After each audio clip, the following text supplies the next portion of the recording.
Welcome to That's My Biz, the Internet Business Showcase, where we bring exposure to products, services, and special causes of local businesses and organizations. Thank you so much for joining us. We are coming to you live from the BizLinks TV studio.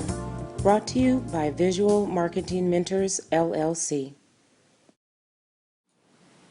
Hello, and welcome to another episode of That's My Biz. I'm Pamela Alexander, your host, and as always, we're excited to bring to you wonderful guests that we find out there when we're out and about networking that just have a wealth of information, some wonderful businesses that are out there. And today we have with us Dr. Indigo Triplett. Welcome. Thank you. Now, I'll tell you a little bit about Dr. Triplett. She is the CEO of Careers in Transition, Inc., as well as a speaker and author. Indigo has led her company to great success, placing her company on the Inc. Magazine 500 and Inc. Magazine 5000 lists for 3 years in a row. She speaks on leadership, entrepreneurship, career management, and mental well-being. Careers in Transition, Inc. is a performance management company that offers a variety of human capital initiatives to help organizations attract, develop, and retain employees. They are most known and recognized for their executive coaching, change management programs, leadership development, and training and development. Oh my goodness, a lot of great information that you have to share, and a lot of information, I think, for the businesses and the entrepreneurs out there as well. So first, let me get started. Tell us about Careers in Transition. Well, Careers in Transition is a 20-year-old company. It started in 1995, and we've been working with the federal government ever since. We do anything that helps the organization attract, develop, and retain its employees. And we do that to help create initiatives that will either strengthen the workforce, improve performance, increase productivity, or develop leadership. Okay, now you mentioned the federal government, so how does that work? And then also tell me a little bit more what you do in the public sector as well. Okay. Well, in the federal government, what's interesting, a lot of people will say, I want to work with the federal government. That is very difficult to get into the federal government. But many years ago, for the first time, the federal government was talking about doing a layoff, which was unheard of in Right. 1995. Right. Well, now we see it's not very much unheard of anymore. Right. But they brought me in to do outplacement work. And as you know, the company's called Careers in Transition. It was an outplacement firm 20 years ago. So we would do those types of things. And over time, when they weren't laying off anyone, they said, well, what else can you do? Okay. And that's when we started doing training and development. And we just morphed into other things as the company grew, as our employees grew, as our consultants grew, and we became more well versed in the many different areas, we were able to offer different things. So now we're doing everything from change management, leadership development, executive coaching. We boast about having what's called a 4D performance. And that's where we go in and we diagnose what's going on in the organization. We then design a solution for them. We develop that solution, which may be training, it may be executive coaching, it may be a host of things, and then we deliver. So what makes us unique is that our 4D design is what we've been able to do throughout the federal government. When I say throughout the federal government, we worked with the CIA, TSA, FBI, Wow. EPA, I mean some really hard, heavy-hitting, State Department. We've done some true change management in some very significant organizations. Okay, absolutely. Those are huge, actually. Yeah. But, and then, so now tell us what's kind of the difference in someone working with the government and then working in the public sector, and then are you working with people that transition from one to the other as well? Well, actually, just to give you a feel for us, we've worked with Halliburton. I don't know how much you know about Halliburton, but Halliburton is not a friend to the environment as far as some people are concerned. And EPA is one of our clients, Environmental Protection Agency. So we have two distinctly different clients with two distinctly different missions. And with Halliburton, we were doing change management, helping them bring in Lean Six Sigma to all of their drilling sites. While at EPA, we were doing a host of things. So we're able to work in both. And basically, the reason why is because we customize everything. We consider ourselves a boutique. And being a boutique, we're more flexible and able to really diagnose what's going on and to deliver. Okay, okay. And I've more recently heard that term boutique, so I'm glad you explained that some. Now, so in growing the business, tell me some of the challenges with growing businesses. Well, one of the challenges is really deciding what you want to be. Okay. For a long time, I did not want to be a boutique. Okay. I hated being a boutique because I wanted to be a small business, a large business. And one of the difficulties, I think, for the people who are, there's three phases. Well, actually, there's four: solopreneur, entrepreneur, small business, and professionally managed firms. Okay. And so at some point, you have to decide which one you want to be, what space you want to play in. When I first started, I always knew I wanted to be a small business. Okay. I started in my basement. That was not someplace I wanted to stay. So I got an office space, which caused me and challenged me to have to bring in revenue Right. to afford that space and to afford employees and things like that. But so the first one of the difficulties I find is that people do not know what space they want to play in. Okay. The next thing is that as your company grows, some of my research while working on my doctorate was that Duns and Bradstreet said that a lot of businesses fail, especially small businesses, from a lack of leadership. So you take a solopreneur who grows, and over time they're having employees, but they don't know how to manage and how to lead these employees, that basically they end up going out of business. Right. That immediately, of course, makes me think of the entrepreneur myth, and the E Myth Revisited, one of my favorite books, especially for those solopreneurs that are wanting to grow and truly wanting to grow. And like you said, it's really first knowing, one, why you're in business. What is it you're trying to accomplish? What space do you want to play in? And so now you mentioned the solopreneur, which we get a sense of that person working by themselves, really growing their business themselves. Maybe that's okay. They may not want to It may be go fine. to that next level. And then you said the next is the entrepreneur. Now, kind of explain the difference in what's moving from the solopreneur to the entrepreneur. The entrepreneur is well on their way to becoming a small business. That's where they have a couple of people around them Okay. to help them out. Usually administrative assistant, an office manager, and so forth. They're moving less from doing the actual work Okay. and more to Right. building the business. Okay. And when they start building the business, that's when they're able to leap into a small business. But if they can't make that doing the business development and the forecasting, the vision, the mission, and things like that, they'll probably stay as a solopreneur Okay. or stay as an entrepreneur. Okay, so really then getting to that next level of understanding the building of a team is not about necessarily you having everyone being an employee, but the building a team, tapping into businesses like yours, for example, so that you can grow and take your business to the next level. Yes. Yeah, and then now I mentioned the E-Myth book, but we have your books that we can talk about. We don't need to talk about other books that are out there. So I want to make sure that I mention these now. Playing by the Unwritten Rules. So this is the first book that you wrote, and then you have a follow-up, Playing by the Unwritten Rules too. Right. So tell us about both of your books. Well, what's funny is many years ago, working with my employees, not my employees, working with my clients, many of them kept coming back to me saying the same things. And they were arguing and well, not arguing, but just complaining that their employees could not and would not do the things that they needed them to do. And then I started noticing, even in my own shop, I had employees that weren't doing the things that I think that they should have done. Right. And so what I realized is that there's a game that's being played, and many people don't play very well. And so I started writing, not the book, I just started writing notes that I was going to share with my clients Okay. that they could share with their employees. Well, within time, I realized this is a book, and I started selling the book. And years later, just to give you an example, one of my clients bought 1,000 of the books at the Census Bureau because they wanted to create change. Because I can talk about things in my book that my clients couldn't necessarily talk about. So it has been just a game changer in some organizations. Wow, that's fantastic. And so you can already tell we're going to get her back on our other show, Booker Success, so that we can get into the books in much more detail. But now, so Playing by the Unwritten Rules. So people trying to play the game. So what's the challenges in trying? One, what is the game that we're all needing to play? And then what are the challenges around that?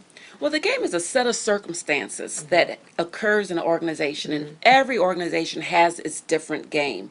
So you can't go into one company and say, I mastered the game over at Xerox. Gotcha. Now I'm over at Coca-Cola, the game changes depending on where you are. Okay. So the game is a set of circumstances where there are rules in terms of how your behavior will be determined and how you will engage others. Okay. And so these rules are unwritten for many reasons. And I talk about in the book that sometimes the rules are unwritten because they're illegal.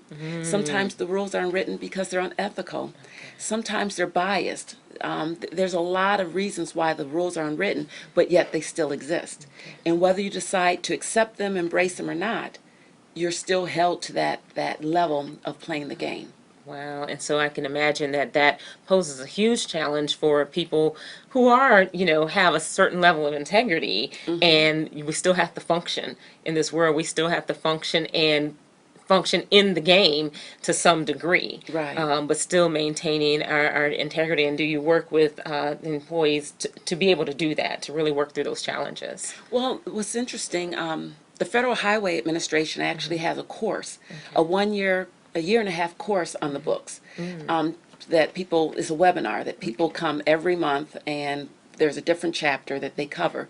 So organizations have really realized the importance of understanding that there is a game that exists, but that it must be played with integrity. And I always say that when you get to the point where you feel uncomfortable and your spirit speaks to you that this is not right, then you don't do those things. Right. But some of the games are very baseline, such as never embarrass your boss. Right. That's an unwritten rule. So there's nothing that's not that goes against your integrity Right. to not embarrass your boss. But there are people who do.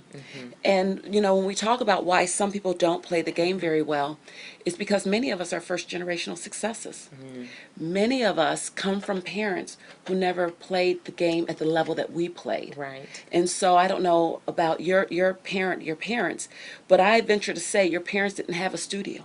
Right. And so when something happens, maybe someone's not paying on time for their advertisement. Maybe someone wants more than what they paid for, and they're saying, but no, the contract says this, and they're interpreting it incorrectly. Right. You can't call your mom and dad and say, how do you handle that? Right. You can, Yeah. but their advice is not going to be on point usually. Right. It's going to be well-meaning, but not enough to get you to the next level or not to get you to the next phase of your career.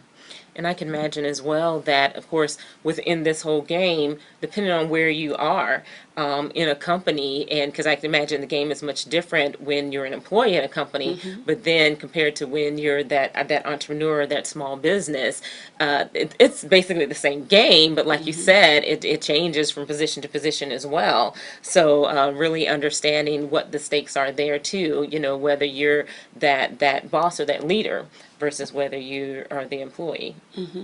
Just to even give you an example for entrepreneurs who are playing the game. When you have a meeting, it's best to ask where to sit or to stand until everyone else takes their seat, because that's a game in itself of who the Right. leader or where the leader will sit and where they have their people stationed. And so it's little things like that no one tells us, but people are expected to know. Right, right. And I just heard recently, they say, the person that asked the question is, the one that wins. So, it's, being that one to put the questions out there, to kind of be lead, and then all the things that you need and experience that you need around leadership. Now, and are those some of the things that your company provides in teaching people the leadership, the growth and development as well? Oh, definitely. Okay. We do a large or substantial amount of leadership development. Okay. Right now, well, when you think about the federal government, they have what's called SESs, Senior Executive Services, and then they have political appointees. A political appointee is designated or selected by the president, and they're put in a position. So it may be an attorney who've never worked in the federal government. Okay. So now they're expected to understand the nuances of this new job that they have. So very often we work with political appointees in terms of galvanizing and synergizing their teams and helping them get on point. That's great. I mean, and this is good information because these are things that you really don't think about on a regular basis, and the skill sets that are needed out there. So to know that someone's out there that can help you and support you in that is fantastic. So now, what are some of the more critical skill sets that people need for career success? Well, what's interesting, I was at Tuck School of Business at Dartmouth. Okay. And something that a professor came in and wrote on the blackboard was, resilience. Well, actually, he wrote RQ. And everyone was very curious, what is RQ? And when he came back, he said it's resilience. Because at one time, we used to really measure people by their intelligence, IQ, their ability to recall and ability to know Right. things and so forth. And then over time, we started looking at EQ, emotional intelligence, your ability to tap into other people's emotions and manage your own. Well, now resilience is more of a skill. Um, we've just gone through a lot as a Yes. country, and we're still going through a lot. And we're finding that people have to develop the ability to be resilient. And a lot of people That's so aren't true. resilient. They Yeah. give up. Yeah. When they fall down, they don't know how to bounce back. They're vindictive. They hold on to things. So a lot of my conversations right now with leadership, with employees, and speaking is resilient, how to become more resilient. Even my blog, for the last 3 blogs, I've been talking about resilient and getting a lot of feedback from people that they're saying this is good Yeah. information because being a professional, being an entrepreneur, being a mother, being a daughter, it requires a great amount of Right. being able to bounce back and weather storms. One of the things that I talk about is that we're either in a storm, going into a storm, or coming out of a storm. Right. So you got to be resilient as Right. you move through this process. Right, absolutely, and I love that, and just that transition of going from the intelligence and now moving to the resilient side of great information, and that really segues into you recommend both personal and business coaching. Yes. Tell me why, and it sounds like you've already kind of led into that, but give me a little bit more about that. Well, without plugging, we offer both personal and business coaching. What I find is that a lot of people offer business coaching. And I tell people if you're going to get a business coach, find out have they, one, ever owned a business? No, seriously, there are people who I believe business you. coach Yes. and they've never owned a business. Secondly, what was their success level as a business coach? So I started business coaching because I would see that entrepreneurs were making many of the mistakes that I learned the hard way. Right. But you can diminish and minimize that learning curve by having someone who's gone through it. Right. And having been on the Inc. 500 list, I've learned a lot about how to grow a business. Now, a business coach is great if you're talking about growing a business. If you are happy being a solopreneur and even happy with staying as an entrepreneur, you really don't need a business coach. A business coach is for when you're trying to become a growth firm, Okay. when you're trying to move into that small business part of ownership. And then a professional coach. I really recommend that you get a professional coach because there are just certain things that you just don't know Okay. that you have to learn along the way. Okay. And sometimes you don't have that kind of time. If you've just been promoted into a specific position or if you've come into a new company that they're expecting that you know certain things. Okay. So it'll just really diminish that learning curve for you. Okay, fantastic. So everyone look for that professional coach and then business coach if you think you need the business coach. Now you mentioned the Inc. 500, Inc. 5000. Please share with us your experience. Oh, well, first of all, a couple of years ago when I made the Inc. 500 list, they actually interviewed me for their magazine and did a whole one-page spread because I was talking about leadership. I used to go through employees. And I'm sure there's a lot of entrepreneurs who can identify that you just can't find the right person. And it just seems like no one can do what you do. Right. And it just seems like no one can really take your company to the next level where they're not supposed to. That's your job. If they were able to take you to the next level, they would have their own business. Right. So what I had to learn was stop treating my employees like they were entrepreneurs and start treating them like they were employees with a job and with a purpose. And so once I realized that I had to become a better leader, once I became a better leader, I became a better owner. And that helped me get to the Inc. 500 list. I really do believe a lot of people aren't where they want to be because they're not leading effectively. They're not managing their employees. And because of that, they have the high Right. turnover. Right. And high turnover costs Right. you. Wow, wow, that is awesome, and congratulations. I mean, that's a huge feat, and then to be on for 3 years is really awesome. And now you said now you're on the Inc. 5000. The 5,000 Yeah, list. yeah. So that's wonderful. So as you can already tell, Dr. Triplett is someone that you all need to get in touch with. So here's our point for the shameless self-promotion side of the show. So again, I just wanted to let you see her book. Make sure that you reach out to her to get her book, Playing by the Unwritten Rules. One is moving from the middle to the top. And then 2 is from a job defense to a career offense. Love that. Make sure that you look for her book and tell everyone how they can get in touch with you. They can go to my website at www.indigotriplett.com. That's INDIGOTRIPLETT.com. And that's where you'll also see my blog.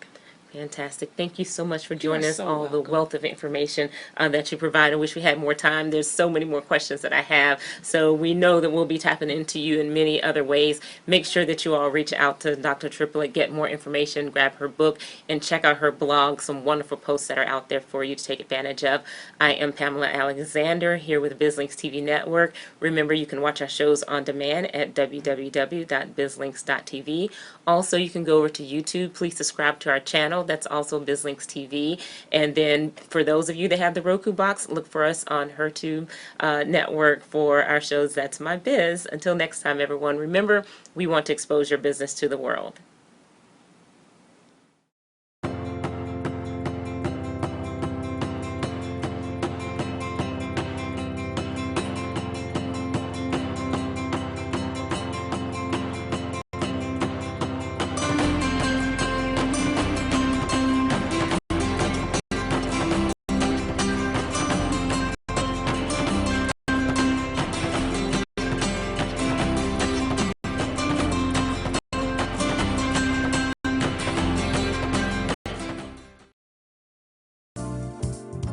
Thank you for joining us. Today's show can be viewed on demand on our website at www.bizlinks.tv. If you are interested in having your products, services, or special cause showcased on our program, submit an inquiry to that'smybiz@bizlinks.tv. In addition, information on advertising and hosting your own show can be found on our website at bizlinks.tv.